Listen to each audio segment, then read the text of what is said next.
اللهم صل علی محمد وعلی آل محمد کما صلیت علی ابراہیم وعلی آل ابراہیم انک حمید مجید اللهم بارک علی محمد وعلی آل محمد کما بارکت علی ابراہیم وعلی آل ابراہیم انک حمید مجید۔ اللہ کے پیارے نبی حضرت محمد رسول اللہ صلی اللہ تعالی وسلم کے صدقہ طفیل پوری دنیا کے انسانوں کو اور پھر بالخصوص مسلمانوں کو رمضان المبارک جیسا مقدس مہینہ جو ہے وہ اللہ کی طرف سے عطا ہوا۔ یہ شعبان کا مہینہ چل رہا ہے، رمضان شریف کی آمد ہے، 10 یا 12 روز باقی ہیں رمضان المبارک کے شروع ہونے میں۔ تو ظاہر سی بات ہے کہ جب کسی بڑے مہمان نے گھر پہ آنا ہو، جب کوئی بڑی شخصیت آنے والی ہو، کوئی بڑا دن آنے والا ہو، تو اس کی تیاریاں جو ہیں وہ اس کے معیار کے لحاظ سے کی جاتی ہیں۔ آنے والے کو دیکھ کے اسی انداز کے ساتھ تیاریاں کی جاتی ہیں، آنے والے کے رتبے کو دیکھا جاتا ہے، اس کے معیار کو، اس کے قد و کاٹ کو۔ تو اللہ تبارک و تعالیٰ نے رمضان المبارک کو اپنا مہینہ کہا، فرمایا کہ رمضان میرا مہینہ۔ اور اس سے بھی بڑی بات یہ ہے کہ اللہ تبارک و تعالیٰ نے رمضان المبارک کو نزول قرآن کا مہینہ بنایا، یعنی اللہ تبارک و تعالیٰ کی جو سب سے مقدس کتاب ہے، جس کے ذریعے اللہ تعالیٰ نے پوری دنیا کو علم عطا کیا، جو اپنے پیارے محبوب حضرت محمد رسول اللہ صلی اللہ علیہ وسلم کو عطا کی ہے، اس کتاب کے نزول کا مہینہ ہے رمضان المبارک۔ اب ہم سب کو تیاری کرنی ہے، 2 طرح کی تیاریاں ہیں دنیا میں۔ تیاریاں کرنے والے لوگ 2 طرح کی تیاریاں کرتے ہیں۔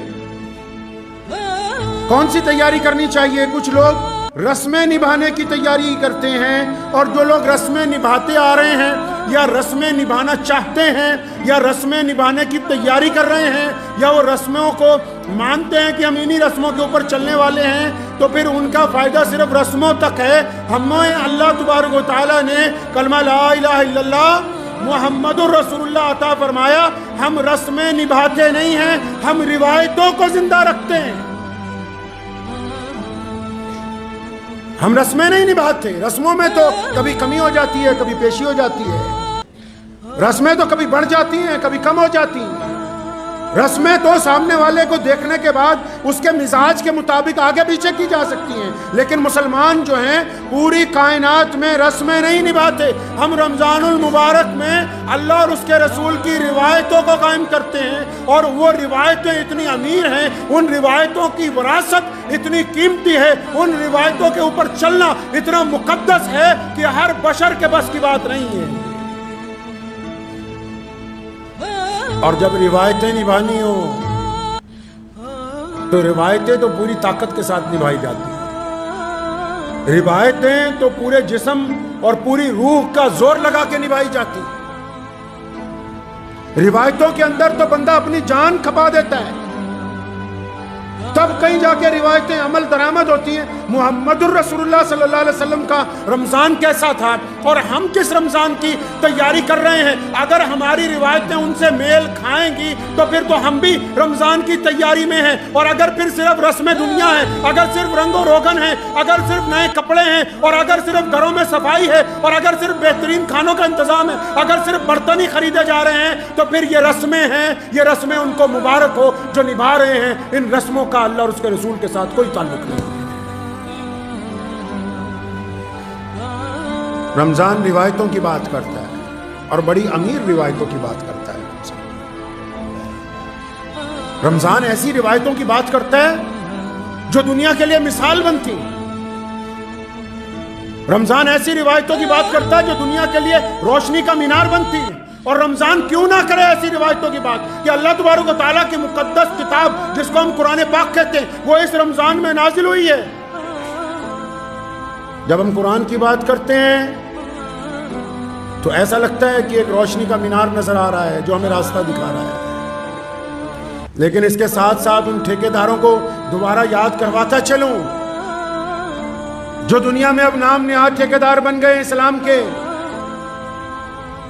جو اگر قرآن پاک کو اگر کوئی غیر مسلم کچھ کہہ دے یا کر دے تو پھر شور مچاتے ہیں، اور رمضان المبارک سے پہلے ہی 3 دن کی تراویحاں، 1 دن کی تراویح، 2 دن کی تراویح، حافظ ریل کی تلاش کرنے کے لیے تیار ہیں،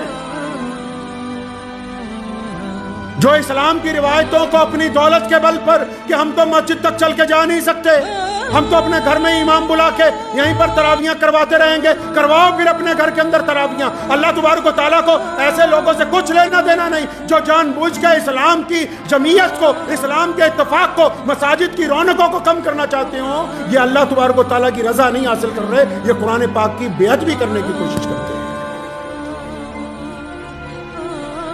3 دن میں قرآن سننا ہے، اچھا جی باقی کے 26 دن کہاں جانا ہے آپ نے؟ نبی علیہ الصلوۃ والسلام نے تو کہا کہ سارے رمضان میں تراویح کے اندر اللہ کا قرآن پڑھو، پورے رمضان میں اللہ تبارک و تعالیٰ کی قرآن کی تلاوت ہونی چاہیے، نمازوں میں قرآن ہونا چاہیے، وطروں میں قرآن ہونا چاہیے، چلتے پھرتے تلاوت ہونی چاہیے، مسجدیں قرآن کے ساتھ سجا دی جائیں، 24 گھنٹے قرآن پڑھنے والوں کی آوازیں آئیں، اور اس مصلی پر ان رسموں والوں کی اللہ کے نزدیک کوئی قدر و قیمت نہیں ہے۔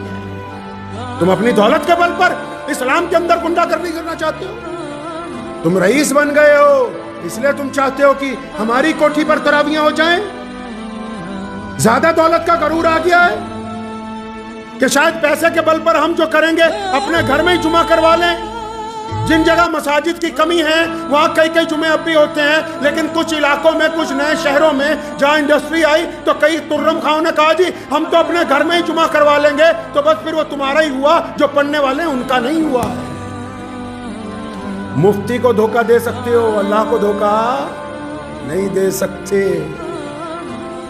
اپنی طرح کا مسئلہ لکھ کے، اپنی طرح کے سوال لکھ کے، اپنی مرضی کے سوال جوڑ توڑ کے، اپنا الو سیدھا کرنے کے لیے کسی دارالافتاء والوں کو تو نعوذ باللہ کہیں نہ کہیں کمی بیشی کر کے گمراہ کر سکتے ہو، لیکن وہ رب جو دلوں کا حال جانتا ہے، جس رب کے کریم رسول نے کہا اور جس حدیث کو پہلی حدیث کا درجہ دیا، جس حدیث کو امام بخاری نے سب سے پہلے لکھا، جس میں رسول اللہ نے کہا او کما قال النبی علیہ الصلوۃ والسلام انما الاعمال بالنیات، فرمایا تمہارے اعمال کا دار و مدار نیت پر ہے۔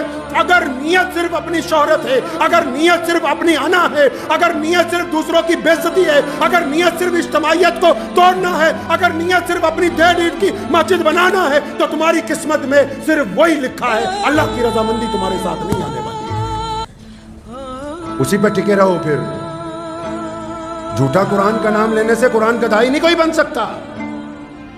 اپنی مرضی سے اسلام کو چلانا چاہتے ہیں کہ رمضان میں جب ہمارا دل کرے گا ہم ویسے تراویح کرا لیں گے، اپنا لب و لہجہ دستور محمد الرسول اللہ کا ہے، دین محمد الرسول اللہ کا ہے، قاعدہ محمد الرسول اللہ کا ہے، عمل محمد الرسول اللہ کا ہے، اور یہ قرآن محمد الرسول اللہ کا ہے۔ کوئی کتنے سے کتنا بڑا مائی کا لال کیوں نہ آ جائے، رسول اللہ کے طریقے کو تبدیل نہیں کر سکتا ہے۔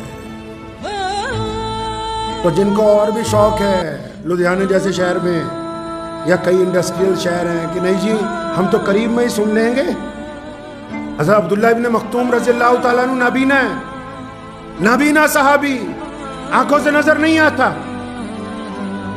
مسجد نبی صلی اللہ علیہ وسلم تک آتے ہیں، ٹھوکر لگتی ہے، گر جاتے ہیں۔ ایک دن کہا یا رسول اللہ اگر آپ کہیں میں گھر پہ نماز پڑھ لیا کروں، مجبوری ہے، پریشانی ہے، اور مجبور کے لیے تو حکم بھی ہے۔ تو اللہ کے نبی نے کہا بالکل ٹھیک ہے، مجبوری ہے بڑی، ابھی باہر بھی نہیں نکلے، جبریل آ گئے، فرمایا یا رسول اللہ کہتے ہیں آپ نے ان کو کیوں گھر پہ کہہ دیا نماز پڑھنے کے لیے؟ ایسے ہی لوگوں کی وجہ سے تو دوسروں کی بھی نماز قبول ہوتی ہے۔ یہ نزول قرآن کا مہینہ اس لیے ہے کہ اس مہینے میں قرآن کو پڑھا جائے، اس مہینے میں قرآن کو سمجھا جائے، اس مہینے میں قرآن پہ عمل کیا جائے، اس مہینے میں قرآن کی روح کو سمجھا جائے، اس مہینے میں قرآن کے کہنے پر چلا جائے۔ اور اگر صرف پڑھ کے صرف 10 دن میں 5 دن میں فارغ ہو کے بھاگنا ہی ہے تو یہ کوئی بندہ اس کو قرآن کا داعی نہیں بن سکتا ہے۔ کیا کہا قرآن نے؟ قرآن نے کیا کہا؟ اگر یہ رمضان آ گیا تو پھر لے آئیے کچھ ایسے لوگوں کو جو مسجد میں کم از کم ایک رکوع کا روزانہ ترجمہ کر کے آپ کو تفسیر بتا سکے تراویحوں کے بعد کہ اللہ کا قرآن کہتا کیا ہے۔ اللہ کا قرآن بار بار کہتا ہے کہ جس اولاد پر، مال پر، اس مال پر جس کے ختم ہو جانے کا تمہیں خطرہ ہے، تم اس کو لے کے رب کو چھوڑتے ہو۔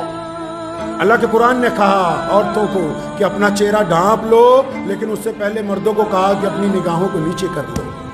اللہ نے قرآن میں کہا نمازیوں کو کہ یتیم کی عزت نہیں کرتے، تو خراب ہیں ایسی نمازیں جو یتیم کا احترام نہیں کرتا۔ اللہ قرآن میں بار بار فرماتے ہیں کہ چگلی مت کرنا، کسی کے عیب مت تلاش کرو۔ قرآن میں بار بار اللہ تبارک و تعالیٰ کہتے ہیں کہ جاؤ غریبوں کی مدد کرو، مسکینوں کی مدد کرو، ضرورت مندوں کی مدد کرو۔ قرآن میں بار بار کہا گیا کہ جھوٹ کے قریب مت جاؤ، زنا کے قریب مت جاؤ۔ اب اگر قرآن پڑھیں گے ترجمے کے ساتھ تبھی پتا ہوگا کہ قرآن کہتا کیا ہے۔ میاں صاحب 500 روپے کسی کو دے کے ابا کے لیے دعا کرا کے مسئلہ ہونے والا ہے نہیں۔ دل کو سمجھانے کو غالب یہ خیال اچھا ہے کہ ہم نے 10 بچے گھر بلا کے قرآن پڑھوا لیا ہے، یہ خیال اچھا ہے آپ کے نزدیک کہ ہاں ہم مسجد میں گئے تھے، مولانا صاحب کو رسید کٹوا کے آ گئے اور شاید اب ہماری مغفرت ہونے والی ہے۔ وہ الگ بات ہے جو آپ نے اللہ اور اس کے رسول کے نام پر دیا، وہ ایک الگ معاملہ ہے اجر و ثواب کا، لیکن جو اپنا کردار خراب ہے اس کو کون ٹھیک کرے گا بھائی؟ رمضان کس تیاری کی بات کرتا ہے؟ ہم کون سی روایتوں کی بات کرتے ہیں؟ روایتیں یہ ہیں کہ روزے دار روزوں سے پہلے اس بات کی تیاری کر لے کہ اس بار ایک بھی روزہ قضا نہیں ہوگا۔ روزے دار اس بات کی تیاری کر لے کہ اپنے رب کے علاوہ کسی اور کے آگے ہاتھ نہیں پھیلایا جائے گا۔ روزے دار اس بات کی تیاری کر لے کہ یہ آنکھیں کسی کی طرف گندی نگاہ سے اب نہیں اٹھیں گی۔ روزے دار اب اس بات کی تیاری کر لے کہ جن کا میں نے حق مارا ہے ان کا پہلے حق ادا کر دوں گا، اس کے بعد رمضان المبارک کے روزے۔ تیاری اس کو بولتے ہیں، روایتیں یہ ہیں۔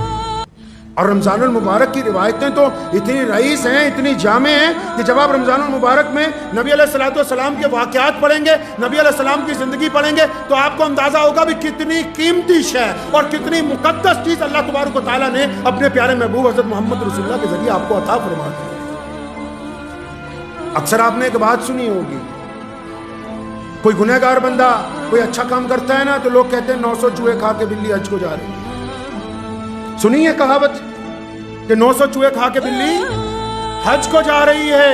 تو جس نے بھی یہ کہاوت بنائی ان کو میں کہنا چاہتا ہوں کہ آپ کی بات بھی مان لی کہ 900 گناہ ہوئے ہیں، ان 900 گناہوں کے بعد باپ نے چھوڑ دیا، ان 900 گناہوں کے بعد ماں نے چھوڑ دیا، ان 900 گناہوں کے بعد بھائیوں نے چھوڑ دیا، ان 900 گناہوں کی وجہ سے دوستوں نے چھوڑ دیا، ان 900 گناہوں کی وجہ سے رشتہ داروں نے قطع تعلق کر لیا، اور ان 900 گناہوں کے بعد اگر وہ اللہ کی طرف نہ جائے تو پھر جائے کس طرف؟ 900 گناہ کرنے کے بعد بھی میرا رب کہتا ہے ما غرک بربک الکریم کہ آ جا میرے بندے، تو میری طرف پلٹ آ، میں تجھے معاف کرنے کے لیے تیار۔ نعرہ تکبیر، نعرہ تکبیر، نبوت، نبوت، نعرہ تکبیر۔ تو ذہن نشین کر لیجئے اس بات کو کہ ہم نے رسم نہیں نبھانی اس مرتبہ، ہم اپنے کردار سے روایتیں نبھائیں گے۔ ہم رمضان میں مظلوموں کی مدد کریں گے، ہم اپنے منہ میں لقمہ ڈالنے سے پہلے غریب کا خیال رکھیں گے، ہم وقت پر پابندی سے نماز پڑھیں گے، اور جو تجارت کرتے ہیں قرآن کی رمضان کے اندر اور جو مذاق اڑانا چاہتے ہیں، چاہے وہ کوئی متولی ہو، چاہے وہ کسی مسجد کا پردھان ہو، چاہے کسی بڑی سوسائٹی کا ذمہ دار ہو، چاہے وہ اپنے گھر کی چھت پہ تراویاں کرانے والا ہو، ایسے جتنے غنڈے ہیں ان کے پیچھے نماز پڑھنا اور وہاں جا کے اپنے رمضان کی تراویوں کو خراب کرنا، اس بات کو طے کر لیجئے کہ جو بھی قریب کی مسجد ہوگی وقت نکال کے اس مسجد کی زینت بنیں گے، تاکہ یہ مسجد بھی کل کو کہہ سکے قیامت والے دن کی عبد الرحمن رمضان کی تراویاں میری زمین پر بڑھتا تھا۔ ہو سکتا ہے کہ بہت سارے لوگوں کو میری اس بات پہ اعتراض ہو کہ جی حافظ بہت زیادہ ہیں، اتنے حافظ کہاں جائیں گے؟ مسجدیں بھی کم نہیں ہیں، مسجدیں بھی کم نہیں ہیں، اور ہمت کیجئے، ایک میں 2 بار سن لیجئے، مسجدوں کی بھی تعداد کم نہیں ہے، اور اگر کم پڑ رہی ہیں تو اور بناؤ، اللہ کے گھر اور بناؤ، تاکہ یہاں لوگ علم حاصل کریں، عبادت کریں، بچے تعلیم حاصل کریں، لوگوں کی طرف پیغام محبت بڑھتا ہوا جائے۔ لیکن یہ نہیں ہو سکتا کہ ہم دستور کو بدلنے کی کوشش کریں، دستور کو تبدیل نہیں کیا جا سکتا۔